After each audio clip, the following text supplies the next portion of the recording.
Hi, you guys. In this video, I wanted to explain a little bit more about what I have coming up. And I wanted to explain, I've talked about this in the past, and I've even talked about it on the Jeff Mara podcast. It's what caused several people to come over and subscribe to my channel. But I have a link that is very in depth that I will leave down below, and it's going to show everything inside the surgical room, nothing graphic, nothing gross, but it shows everything that's going to happen and take place during my surgery. And I'll leave that link down below if anyone cares to see it to get a better understanding. There's 8 people in the room. I've even had surgeries where there's been as many as 10 people in the room. And they go over the tools they use, what they use, why they use it. And I remember when I talked about when I died during spermatocele surgery, the one thing that made people say when I talked about it, oh, come on, now that we know is BS, is when I talked about the bear hugger. And it's spelled BAIR, hugger. And it's a real instrument. And what it is basically a warming device to raise your body temperature. Well, people have never heard of this device. They don't even know it exists. And so they thought I was full of crap. Well, I'm going to show you some pictures in here that this device is real and it does exist. And it's what I experienced when I woke up in a trauma unit. Now, you're not supposed to wake up in a trauma unit following surgery when you come to. It's when they brought me back to life. I was in a trauma unit. You're supposed to go to what's called a surgical suite or a recovery room.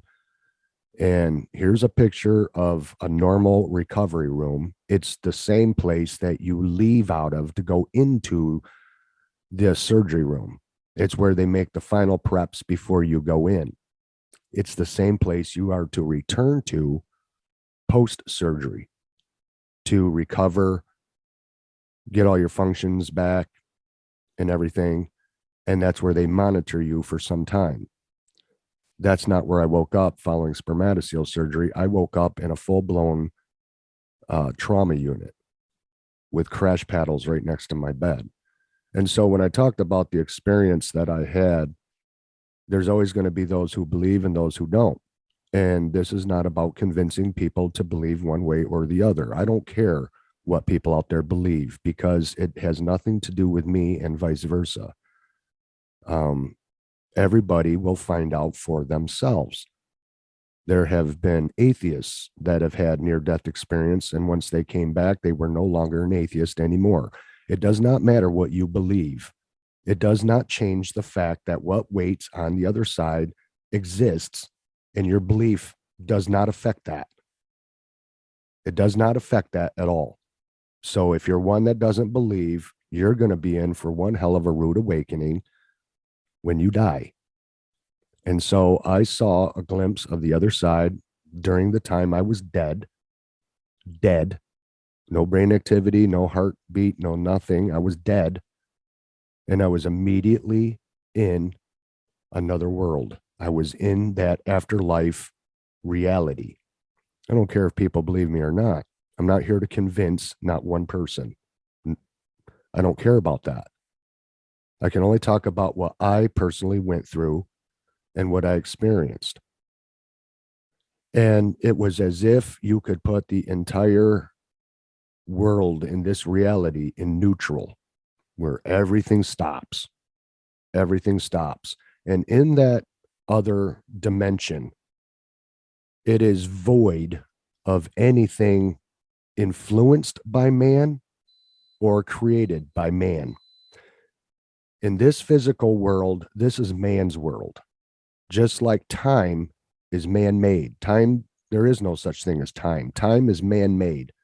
So you can keep track of days and hours and things like that. Over there, time doesn't exist. A minute could be like 1,000 years, and 1,000 years can be like a minute. There is no time. So you have no idea how long something takes. But once your heart stops, you immediately go from this reality to that reality. Whether you believe this or not, this is what's going to happen to you. And I went there and I got a taste of it and a glimpse of it, and I got to experience it. And a lot of people that have had NDEs call this place the waiting room. And I was in a pure white room. And the only way I can describe this room that was above my body where they were working on me, if you're on YouTube, look past everything on YouTube and look at the white screen background. Like if you're, I don't know if it's the same on a phone or not, but on my computer, it's just the white background. Imagine your computer screen just went white and it was illuminated. It's a flat surface and it's illuminated, it's lit, but it's that white. That's what the whole room was like. It was like being in a matrix. And I never felt more at peace and more comfortable in my entire life. I was beyond comfortable. I was not frightened.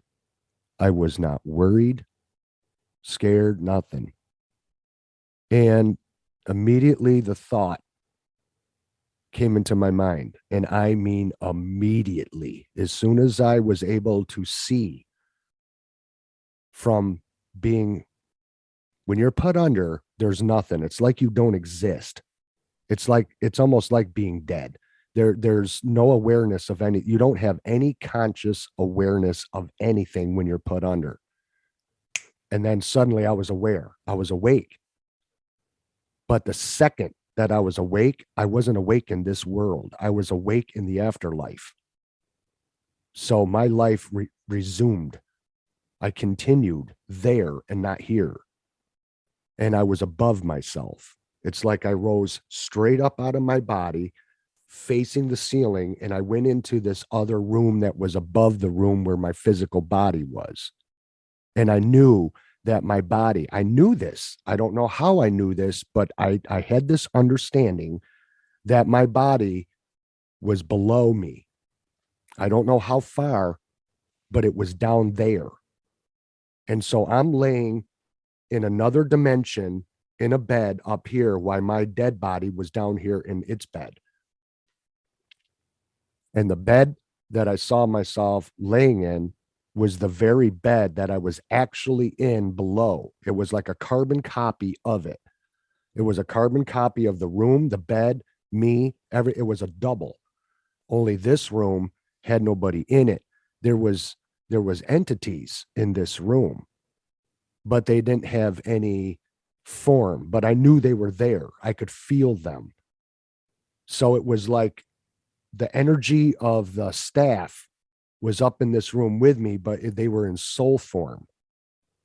It was almost like they went into the afterlife with me. I was experiencing their energy that is down below. So it was like their higher conscious self that exists in real time while they exist in the physical down here. It's very hard to explain.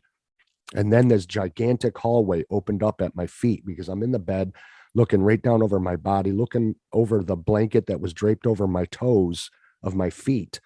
And this hallway opened up, and this hallway was like bent around. It was curved. And so I could only see so far down the hallway before, the rest of the hallway went out of view, and it was very dark down in there, very dark. And then out of this darkness coming into the light was a man walking towards me wearing a very nice suit. And this is what I assumed to be my dad. But I can't prove that because it never showed me his face. For all I know, it could have been the devil himself coming for me. I don't know. I don't know who the man was, but he was walking swiftly towards me and he was coming for me.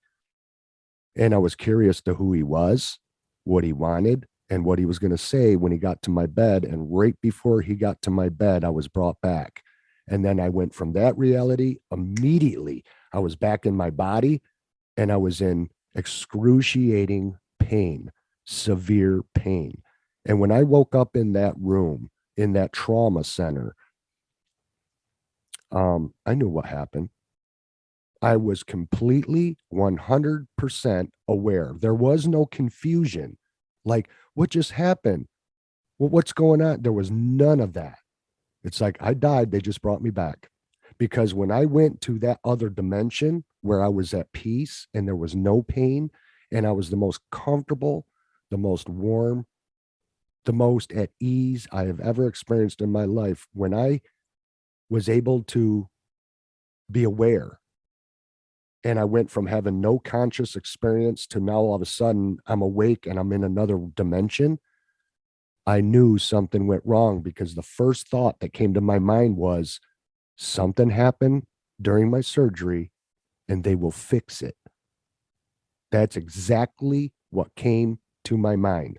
Something went wrong and they will fix it. I had all the confidence that they were doing what needed to be done down below. I was not concerned. I was not worried. I wasn't even worried if they couldn't fix it. And I was there for forever, for good, and that I was dead and that they'd never bring me back. I didn't even care. I did not care. I liked where I was. I liked it. And then when they brought me back, and now that reality got cut short, because now I'm down here in this reality. When I woke up in that trauma unit with all that equipment making noises and machines beeping and all just the chaos that was going on in that room, it immediately felt like I woke up in a ghetto, an absolute utter shithole. That's how different it was from there to here. There, it was peaceful. It was the best feeling I ever felt in my life. Everything was totally fine and perfect and great. And then I woke up here and they may as well dump me in an alley surrounded by garbage. It was an absolute shithole. And I was angry. And I was in so much pain, I couldn't stand it. And I snapped at the nurse that was next to me on the computer when she told the other staff, he's awake.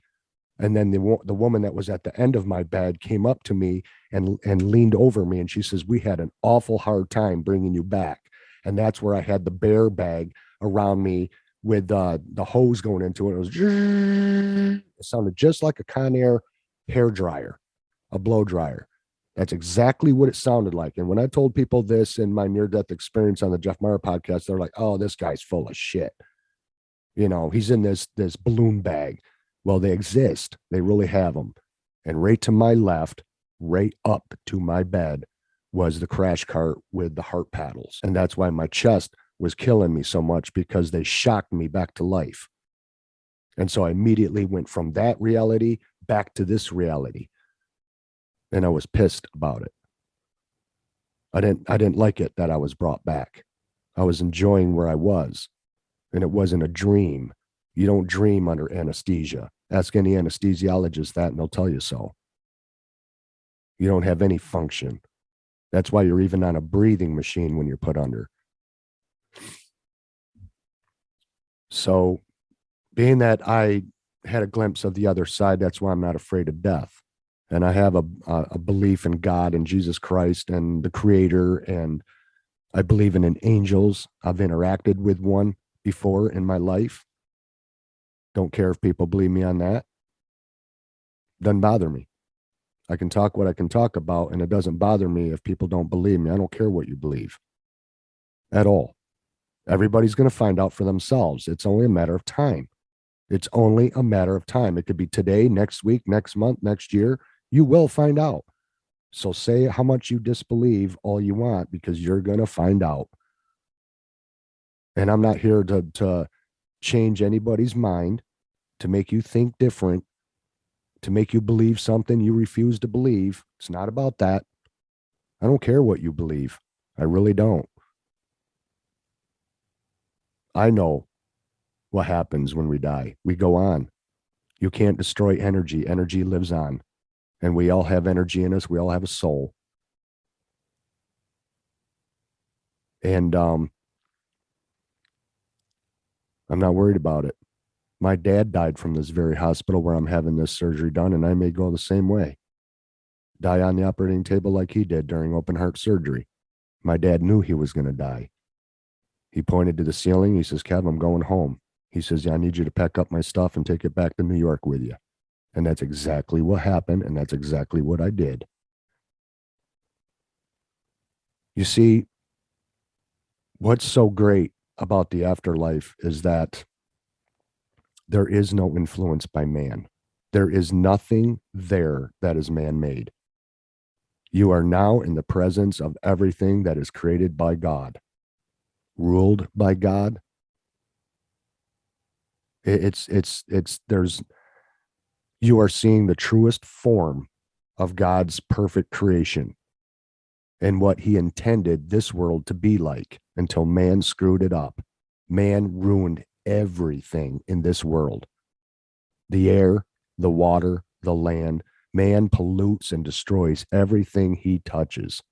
And that's what's so great about the afterlife is that man has no power, no influence, no control in that dimension. It's all pure and perfect. The blades of grass are perfect. They sway to music. The flowers are big and beautiful and have colors that don't exist in this world. That's why a lot of people can't even describe what the afterlife is like, is because it's utter perfection and beautiful. And there's music there that we don't have on this earth. There's colors that we don't have on this earth. It's not a three-dimensional world. You can see 360 degrees beside you, behind you, and all the way around. You don't just have forward sight like we have here. You can see in every direction, and speech is not needed. It's all done through telepathy, thought. You want to be somewhere, you think about it, you're there. You have a question, you think about it, the answer is immediately downloaded and given to you. You don't even have to ask. If it comes into your mind, the answer is there to overlap and satisfy it. And I would love to be in a place like that. Beautiful meadows, beautiful streams. There's woods, there's trees, there's snow-capped mountains there. It says on earth as it is in heaven in the Bible. The landscape is very, very similar, only it's in perfection. It's perfect. Water that is clearer than crystal. Greens that are unbelievably vivid and blues that are unbelievably vivid. And there's peace, there's harmony, there's happiness and everlasting love that is beyond anything that we could ever comprehend on earth. Love like love is intended to be, because God is love. He's the essence of love. He is the inventor and creator of love. He is love. He is the absolute essence of it. So the love on the other side is overwhelming and extremely satisfying. It doesn't exist in this world. There is no love in this world. Everything here is fake and bullshit. Ugly, dimmed down, dull, cold, empty, and shit compared to that reality. That is beyond 3 dimension. There's 4, 5, 6, and 7 dimensions. Your senses are heightened.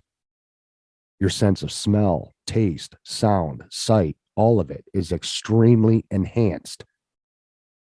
Unbelievably enhanced. Your capabilities are far greater than you could ever do here in the physical. So why would you not want to go to a place like that? That's why I don't care if I survive the surgery or not, because the place that I went to during that one surgery I had, it was a great place. I don't know who the man was that was coming for me. I don't know. I have no idea. Maybe one day I will get to find out. Could have been my dad. Could have been my grandpa. I don't know. But he was coming for me. And I'll never forget that experience. And they told me that they had a hard time bringing me back. I found out what happened and why I was where I was. And I was fully aware of it Before they even said anything to me, I was aware of what happened. I already knew. I had an all knowing. Just like when I was there, I said something went wrong. They'll bring me back. I already knew I was dead. I wasn't freaked out about it. I did not panic. It was just a matter of fact kind of feeling, just like, well, it's kind of like if you walked out the door and you weren't expecting it to have any weather and you walk out and it's pouring rain, you're like, oh, well, it's raining out. It was that basic. It didn't bother me at all that I was dead. Not in the least bit. Wasn't concerned at all. But I got to have this surgery done because if I don't, I'll end up in a wheelchair. I will lose my ability to walk. I won't be able to control my legs anymore. I'm at a severe risk of that happening at any time until I get this surgery done. I have to have it done. And I need 2 other spine surgeries after this because I got a problem. I got problems in the cervical spine, the lumbar spine, and the thoracic spine. The thoracic is really bad. It's like a loose brick. I got a vertebrae in there that actually moves and shifts, and I can feel it actually doing that. And I wear a large back brace when that happens because I can't move. I can't move. The pain is unexplainable, completely unexplainable. But the cervical needs to be done first because that can affect me being able to walk. And I got to let them know that I have severe dysphagia, which is a swallowing problem. It takes me a long time to eat, a long time. George knows this when we go to have lunch. He'll be 15 minutes already done and finished eating, and I'm still eating. So he sits there and he waits for me because I have dysphagia. And having dysphagia and then having inflammation on top of a fusion surgery will make my esophagus almost closed. So I will be on a feeding tube. It will be a long time, you guys, before I'll be able to resume back to YouTube. I'm going to be gone for a while, if not permanently. So I need you to understand that. Sandy will upload pre-made videos to keep content going, but you guys will be seeing pre-recorded stuff. And I have a video that will be uploaded the day of the surgery that will be a special notice video. It will be white text going up a black screen, and it will have instructions on there. And if anybody has questions on how I'm doing, Sandy will respond to emails. In that video, there will be my email address, and you guys can email questions and Sandy will answer those through my email. They will not be done in the comment section below the pre-recorded videos that you guys will have to watch until I am back to do this channel myself, if I am back. But it's going to be a long road because I'll have a lot of recovery to do. I'll be in the hospital for a time, and then they most likely will send me to a rehab home because I don't have anyone here at home to help. And I could be there up to a month. And I will be on a feeding tube. I do know this because the dysphagia, there's no room for any more inflammation. It's already very hard for me to swallow. I've had this problem for years. They've stretched my throat out with balloons, but it's temporary. And then it's right back to the same problem. So I've suffered a lot over the years with pain and health problems. And the reason why I need to get this done as soon as possible is because anytime that they do a medical evaluation to deem you safe to go through a surgery, that door is slowly closing because I have breathing problems. I have blebs on my lungs. I've already had a collapsed lung. I'm a high risk patient for surgery. And if anything gets worse, the day will come to where they will deem me unsafe to go through a surgery and they'll refuse surgery. I won't be able to have surgeries done anymore.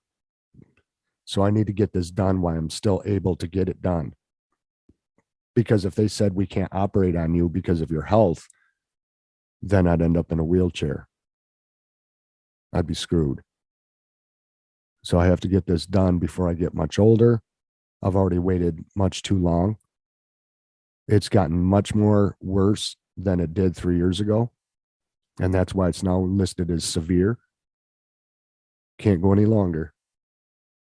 And but I gotta try to create content and have something to fill in why I'm not here.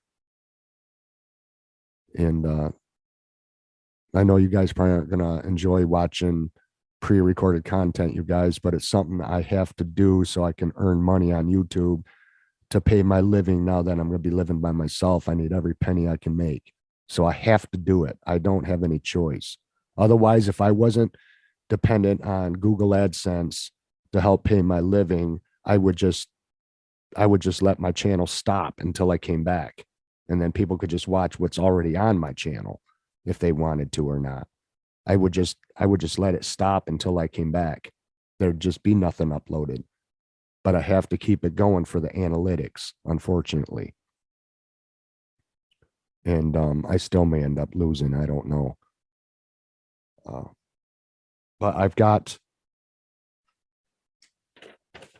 the clearance from my doctor, and the referral and everything is all in place. Everything is done. I've got the map of the hospital of what doors I'm supposed to show up at, what side of the hospital, where to go. I've got my MRI results, and I sent the MRI right to the surgical team. I'm going to be having 2 surgeons operate on me. There will be an orthopedic surgeon and a neurosurgeon. The neurosurgeon takes care of all the nerves and the intricate part of the nervous system. And the ortho surgeon is the one that deals with muscle and bone. So he's the one that will actually be grafting the vertebrae for the artificial disc that has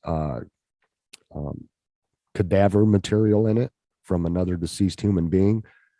And then he bolts that all in place. And the neurosurgeon is the one that actually removes the disc. He's the one that gets the closest to the spinal cord with a special tool. He removes the herniated part, and together they're the ones that rebuild the cervical spine. And the inflammation that's caused from the plate is what worsens the dysphagia that I have to where I'd be on a feeding tube. I'm going to lose a lot of weight. I already know this. I'm going to be in a lot of pain. There's only certain pain pills they can give me because so many of them I'm allergic to and have adverse reactions, just like I have adverse reactions to anesthesia. And I need to let them know this. And I'm going to let them know I died from a previous surgery, that I suffered cardiac arrest. The records are there from Olean Hospital. They can get those facts to them. They will have all the information that they need prior to the surgery, and even a DNR. So whatever happens, happens. Like I said, you guys, I'm moving forward. Whatever happens, happens. This has to be done because I'd rather be dead than end up in a wheelchair. So, that's why I'm doing what I'm doing, is because it's just to avoid ending up in a wheelchair and to not live with this pain anymore after 21 years. And I don't know if they've got the ultrasonic technology that they do down in Florida, where they do the ultrasonic surgery. It's a special tool that is far better than the standard procedure. Maybe they will, I don't know. But all I know is that when you die, you go on, and you go on to a beautiful place, a beautiful experience where you're with heavenly beings, deceased relatives, deceased pets, and you go to a place that's utterly euphoric, beautiful, peaceful, no pain, no suffering, no sadness, no depression. All the shit that plagues us on this earth is absent from there. It does not exist there. We only put up with what we put up with here in the physical, but it does not continue and exist there. You cut the cord, it ends it.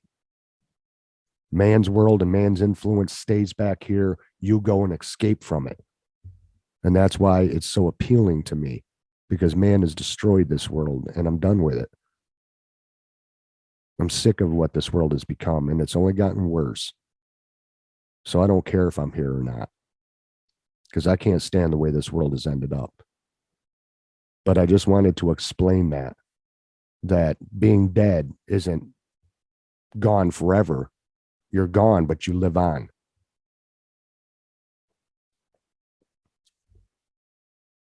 And if I could stand before Jesus and ask him questions, I would love that, because I know that every answer I got there would be 100% truth. There's nothing but truth on the other side. Here, it's lies and deception.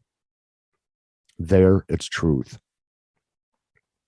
I would even like to speak to Archangel Michael. He is the one that cast Satan out of heaven.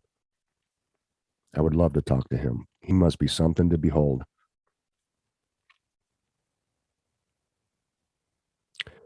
But I would like to have the answers to my questions as to why on a lot of things, and have it explained to me in 100% truth, and get the answers, because that would put me at ease if I just knew why. That's all I want to know is why. And if I had the truthful answers, then I'd be okay with it, if I just knew the reasons to my questions. But I'm only going to get that on the other side. I'm never going to get the answer here. There are no answers here. This place is bullshit. And so one way or the other, live or die going through this surgery, I'm having it done. I don't care what happens. I put my faith and trust in God, and that's that. But if I were to go, I'm fine with that. Totally fine with that. I could finally then maybe meet up with my friends again, my dad or my grandfather or other relatives, or even a sister that passed away in the 60s I never got to meet. Her name was Shelley. She died at a year old. Maybe I'd get to see her. Wonder what she would look like. And all of that anyway. So yeah, I'll be gone for some time. And if I survive it and make a comeback, then I'll see where life goes from there. But it would be nice to not live with this pain anymore. I've suffered with this for so long. I wouldn't wish it on my worst enemy. It's a horrible pain. And and you got people out there that are hell bent against surgery. Yeah, you wait until you suffer with pain that is so white pain you can't stand it. You'd be begging to get into a surgeon. These people that talk shit, don't know what they're talking about, go with these snake oil remedies that they believe work that don't. I've had therapy on my neck. I've gone to chiropractors for years. I've tried everything to fix it. Nothing fixes it. Surgeons fix it. I wouldn't even be able to use my hands if it weren't for surgeons. So people that are death against surgery are people that just never had anything horrific go wrong with them, because when it does, oh, you're going to want a surgeon, and all of a sudden you're going to backstep on your words. These are people who don't even know what they're talking about, or people have never suffered with anything. I've seen it too many times. And so when people tell me that, I don't even respond to them. It's nonsense. And yeah, have a car accident and have something severe happen, and then surgeon comes in and says, well, I can fix this and take away your pain. You're going to say, no, I'd rather drink some tea and go out in the woods and find something that I can treat this with. No, bullshit. You're going to say, I want you to do something about this. If you're really suffering, it's going to change your thinking real quick. People talk shit until it happens to them. And then they see what it's really like. That's why I don't even respond to people like that. I don't get back to them at all. I've undergone surgery my whole life. All my life, I've had nothing but surgeries for everything. I've had my eyes operated on, my teeth, my neck. I've got an incision on my neck where Dr. Weinberg went in, which the surgeons will see under the bright lights. I've had my groin operated on, my hands, my fingers, my feet. I've had surgeries all over my body, my abdomen. I've had so many surgeries, I can't keep track of them all. And they made my life better, not worse. They made it better. So yeah, these people that talk about surgeries and say what they say about it, you're talking to the wrong person, because I've had the experience, I've gone through it, and I know what it's like. And Those are people that don't know what they're talking about, because I got nothing but good things to say about it. I've always had positive outcomes from surgeries that have helped me tremendously. And I thank the surgeons up and down for their expertise, because it has improved my life. So people that are hell bent against it probably have never had anything other than a hangnail. They have no idea what it's like. Surgeons are out there saving people's lives every day, and I thank God for them. So anyway, that's all I wanted to say. But if you want to watch the video down below, it'll give you a very in-depth idea of what goes on for spinal surgery right in the surgery room. And I recommend you watch it, because anybody could face this surgery, and it gives you an idea of what happens. Or don't watch it. It's up to you. So thanks for watching, you guys. I have more videos coming, and I'll see you again. Bye-bye.